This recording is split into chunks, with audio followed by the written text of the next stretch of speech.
It was a tit-for-tat, neck-and-neck battle in set number 1. The biggest lead was just 6 points by FEU, and even at that crucial stage of set number 1, NU made a run, and they were within 1 at 23-22. But in the end, yung tenacity and then aggressiveness offensively by FEU prevailed. That's true, and NU they tried really. They made a run. In fact, they were really doing good in their offense. And their blocking, especially, also their defense, until, again, errors cost them, spiking errors from Byron, and then it was too close already. Dikit na ang FEU sa 25.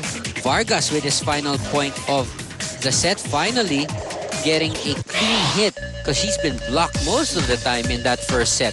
14 attacks for FEU, comparing it to only 6 for NU. We're tied in the blocking department at 2 apiece. Service aces, only 1 for NU and none for FEU. And unforced errors, 14-9. So those are big numbers right there in the error department. And itong second set, let's see if NU can probably, do better.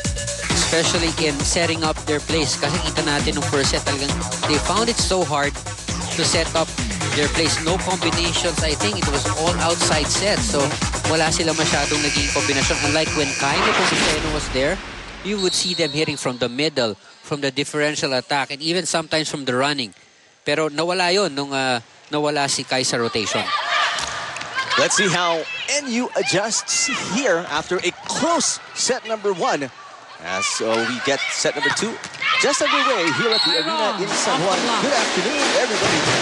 Final game day of the first round of Elims of Season 74 of the UAAP Volleyball Tournament. And si Lucel Byron. Defense behind the block, not yet ready. And NU draws first blood. It's set number 2. Vargas has such a unique way of approaching the ball, no? Kakaiba sa ibang open spikers we see. Yeah. She has a tendency to stop before she actually jumps, which gives her a little bit more height. Yeah. Pero that momentum is kind of that's right. killed, Medyo nabawasan na. Byron off to the other side. That's Pablo hitting. Vargas again. Another long exchange here. Poor pass by Rojas on the first touch. Hirapan si Giselle C, and that resulted in the violation against FEU. 2-0 to start for NU here in set number 2. And for more about the Lady Bulldogs, let's check in with Victor Lopez. You know, Eric, in that last huddle, Coach Francis talked to the girls about their positioning as well as their reaction time, saying, they were a little out of sync in that last set. They could have won it, but the problem is that they let their mistakes overcome them, especially pointing out that wrong serve error. In fact, it bled out into another service error later down in that set. Now, he wanted the girls to slow it down, saying they shouldn't go for the kill the minute they hear the whistle. The fact that they were down in that last set should have made them realize that we have to take things 1 point at a time. Rushing things will probably just give us more errors. So in this set, Coach Francis wants all these problems adjusted, telling the girls that they know what to do. They just have to put everything together. I think it possibly come out with that win, Eric and Ian. All right, thank you, Victor. Yeah, of course, because at this level, the X's and O's are not as important as the motivation you give to the players, because they already know what they need to do. It's just how do you get them to do it, because there are certain days, of course, that they're not up to it, they're not 100%, they feel a little tired, a little, it's a bad day, it's whatever. So you have to motivate them to be 100%, because they can. It's just that how can you make them do it? That's a big question. That's true, and having played this sport, same at this level with these girls, it's so hard to get really the 6 people on the floor to be at the same page with the level of intensity, mental preparation, psychological readiness for the match. But if you do, wow, those are the most memorable games. Yeah, that's why coaches get paid to do that, because it's a tough job to get these girls together, diba? All at the same time for each match. Ang sarap nung ganun. Now let's find out the FEU adjustments coming into set number 2 as we check in with Bea Coronel. Well, Eric, Coach Ness attributes their slow performance in the previous set to the fact that they are still getting used to the new rotation. However, he told his girls that they had to pick up quickly, so he reminded them of 3 things. First, they all had to practice good defense, as this would allow them more opportunities to come up with good plays. Second, they had to communicate, as Coach does no longer want to see any holds and lapses. Finally, they had to be patient, Coach pointing out how they seemed rattled, especially when blocking. Now, despite their win, Coach thinks that it was actually the Bulldogs who played with more energy. So it is only vital that the Lady Tamaraws regain their confidence and strength if they want to win today. Eric and Ian? Thanks, Bea. Indeed, that's correct in you know that Coach Ness pointed that out na mas mataas yung energy ng Lady Bulldogs, and that yung struggle most was because of the rotation na nawala na nga si Maika Morada, no? For FEU. Siguro sabi ni Coach Ness, you can't relax. Baka akala kasi ng girls na that they won the first set, okay na yung ganun. No, dahil sabi ni Coach Ness, in fact, mas maganda pa nga yung linaro ng ano. So, dapat to get the second set win, you have to perform better, be more aggressive, and more focused, especially dahil alam niya, gustong makabawi nitong NU dito sa second set. Now, going to that, yung mawala ng one of your best players, I'm pretty sure during your years playing for UST, Doc, ano na, nawalan di kayo at one point in time ng best player nyo in the middle of the season. How tough is it adjusting to that new rotation? Well, wasn't really that hard kasi wala naman kami magaling na player. Lahat kami parang naglolokohan lang. So, wala kami masyadong namimiss pag may nawawala sa amin. Parang okay lang. Wala ba siya? O, sige, ano pa? Pero but kidding aside, well, I really have, you know, no experience with that because my teammates before were, we stayed on. Okay. You know, wala kami masyadong... Hala ko nilaglag mo na lahat ng teammates. Lalo makikinig sa inyo, no? Pag nakikinig siya ngayon, sigurado nagtatawa yung mga yun.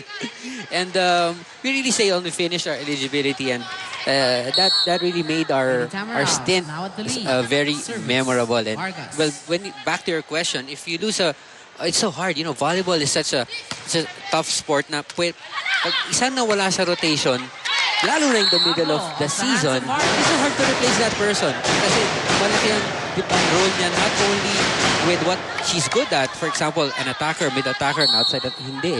Pati sa depensa, sa blocking, and also yung being a Maika Morada, the leadership, yun ang pinakamalaking nawala sa FEU for this season. Well, so far, so good. After a 4-1 start para sa NU, humabol itong FEU, and they are back on top. 6-5 in set number 2. Mary Rose Vaniel to serve for FEU.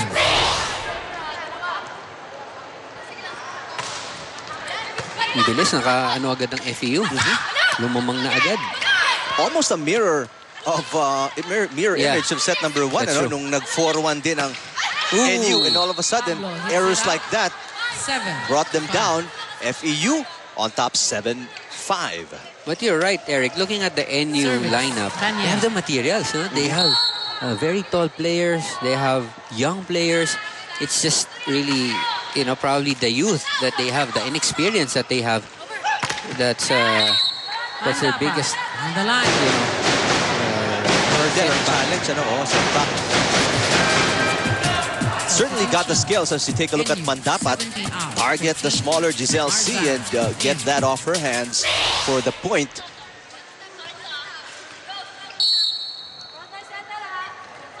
Andrea Marzan checks in to serve, one of the taller Lady Bulldogs. Nice tip. Smart play by Giselle C to take us to our first break in set number 2. FEU on top by 2, 8-6.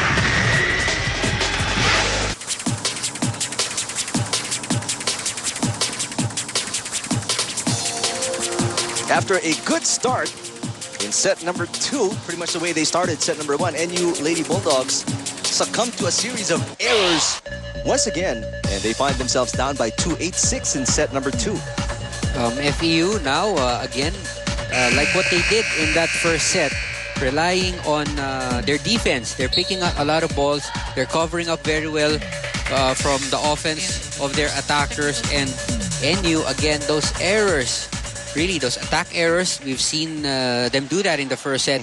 And right here in the second set, that's proving costly for them. Serving Same for the mistakes Tamaraws. in the offense. 15, And very predictable offense for NU here in the second set. Kaya nababasang maigi nitong FEU defenders. That's a better attack. Aganon attacking from behind. So kanina hindi natin nakikita yan from Aganon. Off a timeout. That's a perfect play. You want to set up. Good execution. Great point. Aganon to serve for the Lady Bulldogs. Aganon, that's That goes out. too wide FEU as she gains a gives point. NU a 2-point advantage. Sayang after that great For FEU. back set, back hit. You send it out in the serve, so that totally cancels out that great play. Dadang barely getting the hit.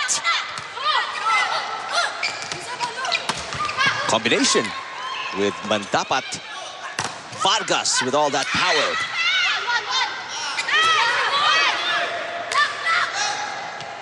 Vargas in the middle, yes. Vargas off the block. 10. Nice reception by Agno, the libero. That set up a good set for Giselle. And look at that. Vargas combination in the middle. Perfect height and distance from the net. And that's, you know, maganda yung pinoint out mo doon, Doc, ano, na yung reception, Oo, that eksakto. really brought it together. No? Yung first touch ni Agno, napadali yung buhay That's ni right. Giselle C, That's true. which allowed her so many options, and she chose the right one. That's true. And Giselle C, Magang. not the tallest setter that we have, so it's so hard to give the ball really high and close to the net if it's Giselle C. So maganda sa kanya, medyo malayo sa net, and Agno just did that 3 point. in that sequence. Because you clearly can see yung difference ng pressured setter na nag-ahabol ka sa bola kesa sa relax na pag-pick up mo sa bola. And you can choose from so many ways Yeah. on how to That's true. attack. That's true. Oh, There you take go. another look at that. The runner. Yung ganda ng reception.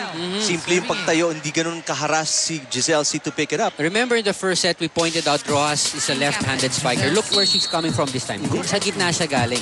Unlike when she came from the outside, going to the middle, being a left-hander, mahirap yung dating ng bola. Pero ito, hinahabol niya yung bola because she came from the middle, going left. Off the net. So they adjusted. Great adjustment from Rojas and C. So everything perfect and going the way of FEU. There are some points coming the way of NU, but they are far and few between here in set number 2. For NU. That's why FEU enjoying a 3-point lead. 9, make that 13. 3 points for FEU. 9. 13-9. Coach Francis Vicente. I don't know, is that a smile? Let me see. No? Serving.